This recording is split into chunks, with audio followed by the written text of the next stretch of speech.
My husband doesn't like to read. That ain't true. He just hasn't found books within that particular niche interest that he has, like most men. And today I'm going to help you ladies out by providing 5 good categories that typically cater to men and some great examples that fit within those book categories. The first is biography. I don't know what it is about men. We love a good biography, especially if the guy was an innovator within the space or an explorer or a warrior, someone who we can see ourselves following in their footsteps. And the first example is Texas Ranger, The Epic Life of Frank Hamer by John Boesnecker.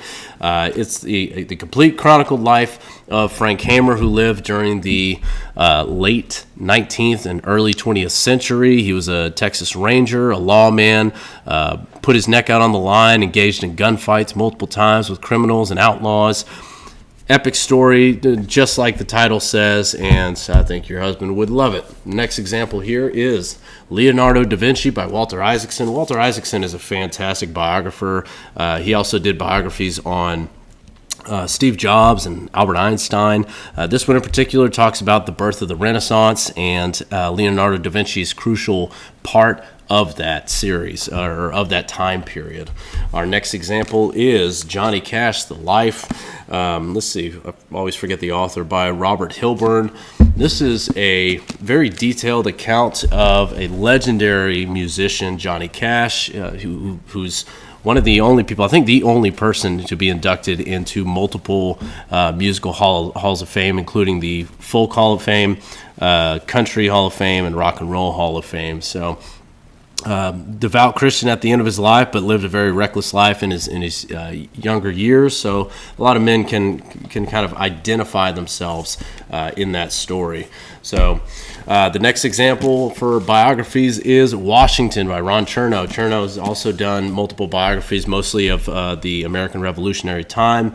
Washington was I think one of the only through and through great men in American history, and Ron Chernow does that justice by showing not just his moments of glory, but also his flaws. Again, something I think a lot of men will see themselves in. Our next category is war in history. We love war, we love history. First book on the example is 12 Days of Terror by the author Richard Fernicola. So this is about the story that actually inspired Jaws. There was a string of vicious shark attacks in the New Jersey area in the 1920s that resulted in the deaths of, I think, 3 or 4 people and the severe mutilation of another, including the consumption of a boy, and his remains were found in a shark. It's kind of gross. I'm sure you don't want to hear it, but I'm sure your husband would actually enjoy it if they do love a little bit of history of the macabre, so to speak.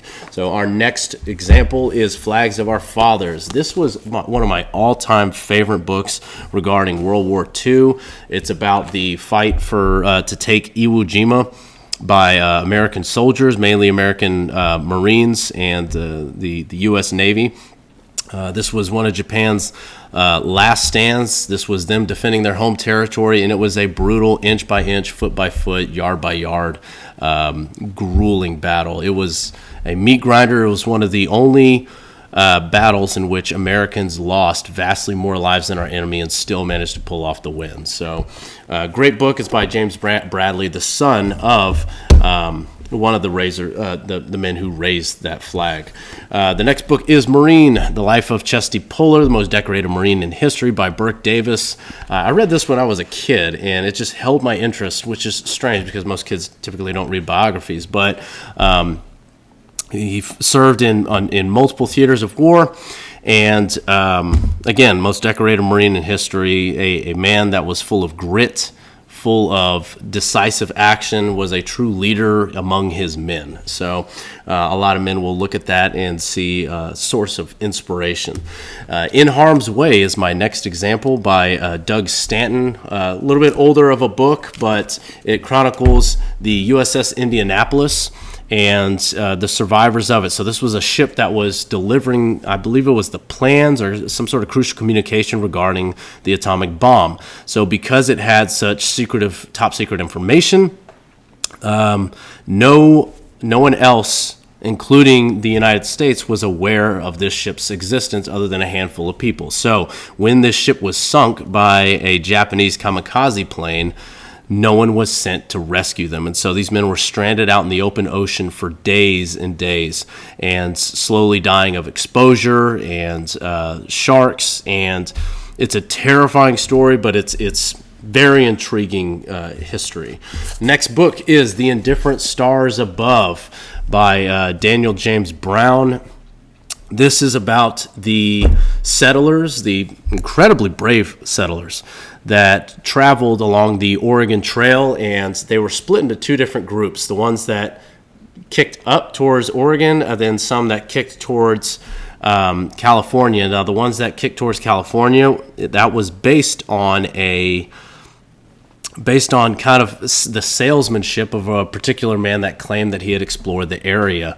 And even though he had, on an individual level, he had never actually taken a large party of people successfully over that hill. So these people were kind of duped into taking this more dangerous path. And as a result, they were stranded, most notably the Donner Party, but they were stranded out in the mountains, the Sierra Mountains, during the winter, and many of them starved to death, died of exposure. So it's a brutal survival story that I think your husband will enjoy.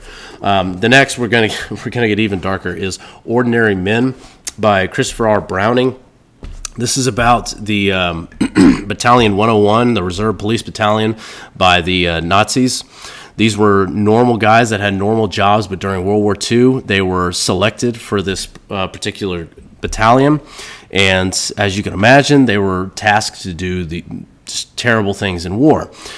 And it talks about the psychology of the men as they broke up into these three camps. There's a camp of men that outright refused and would not engage in it whatsoever.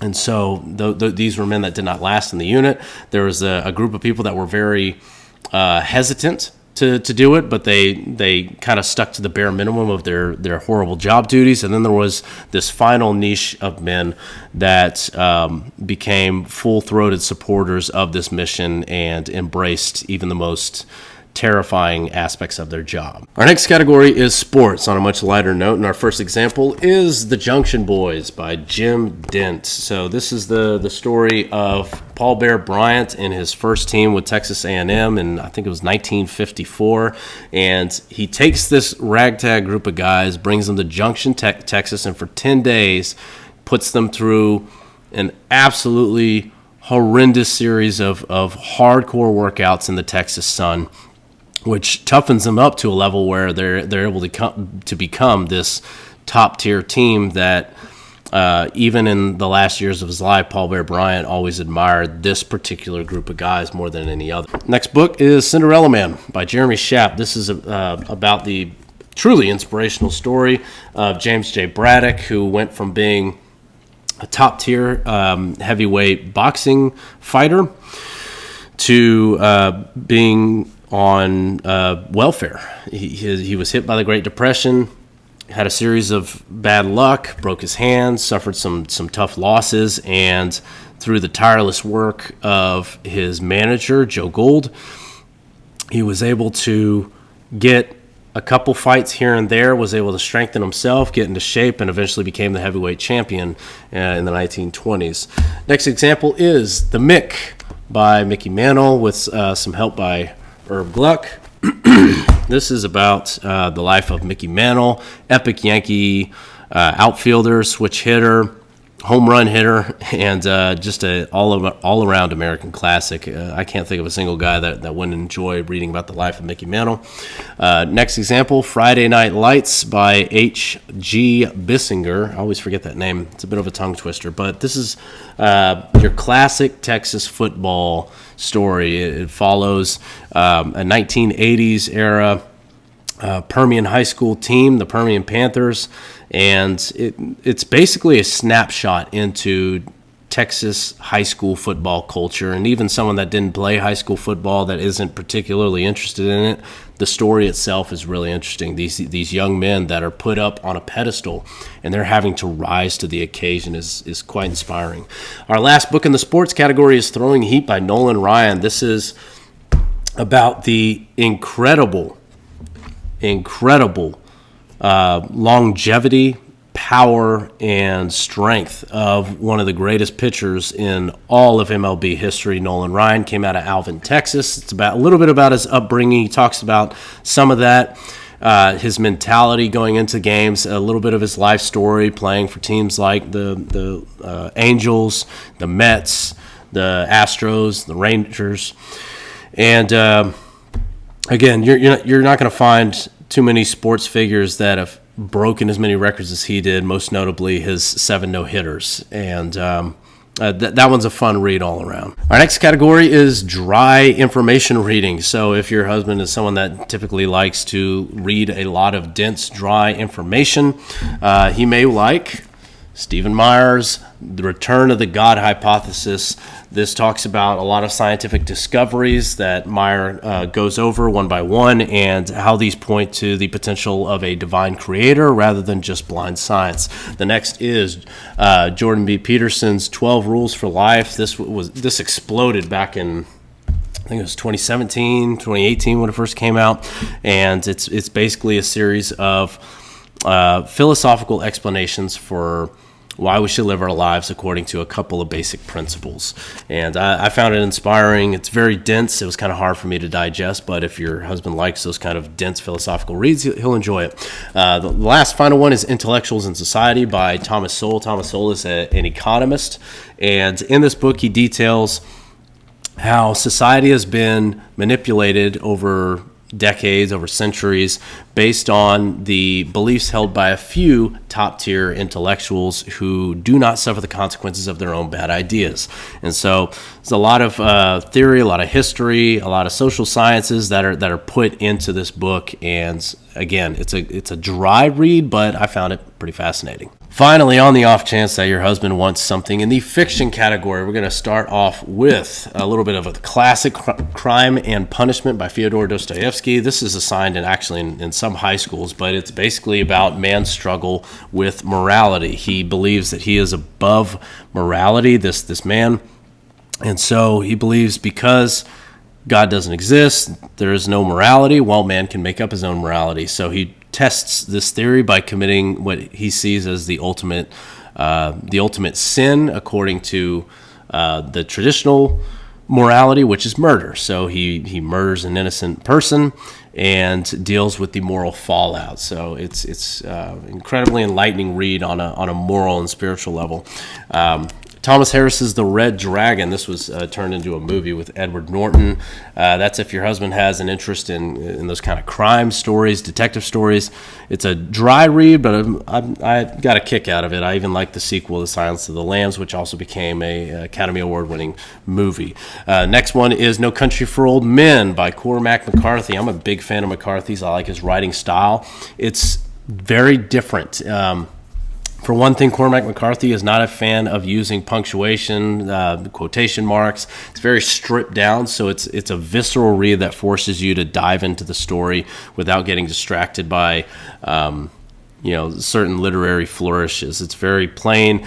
McCarthy is definitely into chronicling the direct actions. He doesn't really dive into people's interior lives, so I think a lot of men may find that more fascinating, just the action side of it, not so much going over what people are thinking. But it's about a man finds money out in the Texas desert, and then from that point, when he finds it and takes it, he thinks his life could potentially change for the better.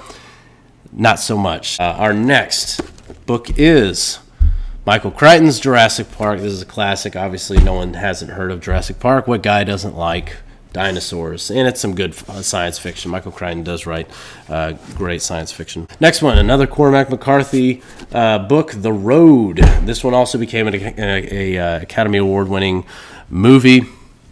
And The Road is about a father and a son. They're working their way down south on a desolate road and in a post-apocalyptic world, and it's fraught with all kinds of dangers. He's fighting for the life of his son while also fighting to maintain his son's innocence. So it's a great father-son tale. A bit bleak, but I think a lot of dads in particular will get a kick out of it. Well, that was only 23, but I hope you like those 23 books, and I hope your husband picks at least one of those and gives it a read. Thanks for watching, and go read something.